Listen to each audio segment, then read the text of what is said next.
శ్రీ నమః. చైత్రాది మాసాల వరుసలో 4వ మాసం ఆషాఢమాసం. పూర్ణిమ నాడు ఉత్తరాషాఢ లేక పూర్వాషాఢ ఈ రెండింటిలో ఏదో ఒక నక్షత్రానికి సమీపంగా చంద్రుడు ఉన్నటువంటి ఆ నెలని ఆషాఢం అంటారు. ఇది గ్రీష్మ ఋతువుకి చివర. కానీ ఈ గ్రీష్మ ఋతువు చివరైన తొలకరి వానలు పడుతూ ఉంటాయి, వర్షాలు కూడా ప్రారంభమవుతూ ఉంటాయి. ఈ సమయం నుంచి మనకి ఇటు ఎండలు తగ్గి వానలు వస్తూ ఉండే కాలం. దానికి అనుగుణంగా కొన్ని రకాలైనటువంటి నియమ నిబంధనలు కూడా ఆషాఢమాసం నుంచి పాటించవలసిన వాటిని చెప్తూ ఉంటారు. దానితో పాటుగా ఇప్పుడు వచ్చేటటువంటిది దక్షిణాయనం ప్రారంభం కాబోతూ ఉంది, ఉత్తరాయణం పూర్తయ్యి. అందువల్ల సూర్యుడి యొక్క గమనంలో కూడా మార్పు ఉంది. ఇవన్నీ దృష్టిలో ఉంచుకుని మనకి అనేకమైనటువంటి నియమాలు ఈ సమయంలో గృహస్థులు పాటించవలసినవి, యతులు పాటించవలసినవి ప్రత్యేకంగా చెప్పడం జరిగింది. ఎందుకు ఈ నియమాలు పాటించాలంటే శారీరక మానసిక పరమైనటువంటి ఆరోగ్యాలు ఉండి ఆత్మౌన్నత్యం చక్కగా వికసించటానికి వీలవుతుంది అని. ఈ ఆషాఢమాసంలో ప్రధానంగా వచ్చేటటువంటిది ఏమిటి అంటే తొలి ఏకాదశి అంటారు. తొలి ఏకాదశి ఏమిటి? ఏకాదశులు 24 ఉన్నాయి కదా, దీన్ని మొదటిదని ఎందుకంటారు అంటే చాతుర్మాస్యం మొదలైనటువంటి సందర్భంలో వచ్చినటువంటి ఏకాదశుల్లో మొదటిది. అంతేకాకుండా దక్షిణాయనం ప్రారంభమయ్యింది అంటే దక్షిణాయనం అంతా ఇంకా పండగలు పబ్బాలు ఒకటే హంగామా ఉంటుంది, హడావిడి ఉంటుంది.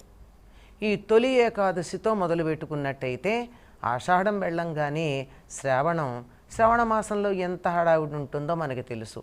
భాద్రపదం, ఆశ్వయుజం, కార్తీకం, ఈ 4 నెలలు గట్టిగా చెప్పాలంటే ప్రతిరోజు ఒక పండుగే. పండగ కాని రోజే ఉండదు, ఏదో ఒకటి. అటువంటి పండుగలు మొదలయ్యేటటువంటి దానికి ప్రారంభం మొట్టమొదట ఉన్నటువంటిది తొలి ఏకాదశి, ఆషాఢ శుద్ధ ఏకాదశి.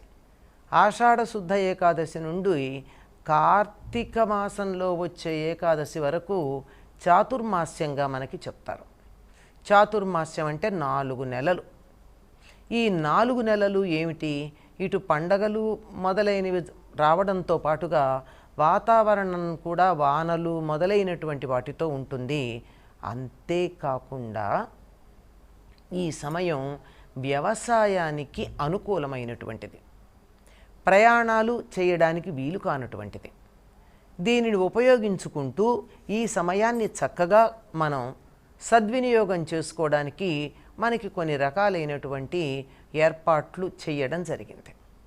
అందులో వాటిల్లో ఏమిటంటే యతులైతే మామూలుగా ఒక్కరోజు కన్నా ఎక్కడా ఉండరు, సంచారం చేస్తారు. కానీ వాళ్ళు ఈ 4 నెలలు ఒక్కచోట ఉండడానికి వాళ్ళకు అనుమతి ఉంది. యతులకి కదలకుండా ఒక్కచోటే ఉండి ఏ ప్రాంతంలో ఉన్నారో ఆ ప్రాంతం వారికి ధర్మబోధ చేస్తూ ఆధ్యాత్మికంగా వారందరూ ఉద్ధరించబడడానికి తగినటువంటి మార్గాలను ఉపదేశం చేస్తూ ఉంటారు. అది వాళ్ళకి సంబంధించింది. గృహస్థులు వీరు కూడా ఎక్కడికి కదలకుండానే ఉంటారు, తమ నిత్యకృత్యాలు నిర్వర్తించుకుంటూ ఉంటారు. తాము నిర్వర్తించవలసినటువంటి బాధ్యతలు, కర్తవ్యాలు ఏవైతే ఉన్నాయో వాటిని చేస్తూ ఆహార నియమాలు పాటిస్తారు. ఏదో 4 నెలల్లో మొదటి నెలలో ఏవో కొన్ని కూరగాయలే తింటాము, వేరే రకాలు దుంపలు మొదలైనవి తినరన్నమాట, కూరలు మాత్రమే తింటారు. 2వ నెలలో పెరుగు మాత్రమే తింటారు.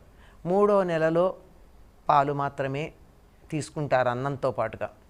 ఇంకా 4వ నెలలో ద్విదళ అంటే 2 దళాల్లోంచి వచ్చే ఉన్నాయే పప్పులు మొదలైనవి, అవి మాత్రమే తింటారు. ఇంకా వేరేవి తినకూడదు అని చెప్తారు. వీటిల్లో ప్రత్యేకంగా ఇంకా లోతుగా వెళ్ళినట్టయితే ఏవి తినచ్చు ఏవి తినకూడదు, వీటికి అనుమతి ఉంది వాటికి లేదు అని చెప్పే ఉన్నాయనుకోండి, ఇలాంటి నియమాలు పాటిస్తారు.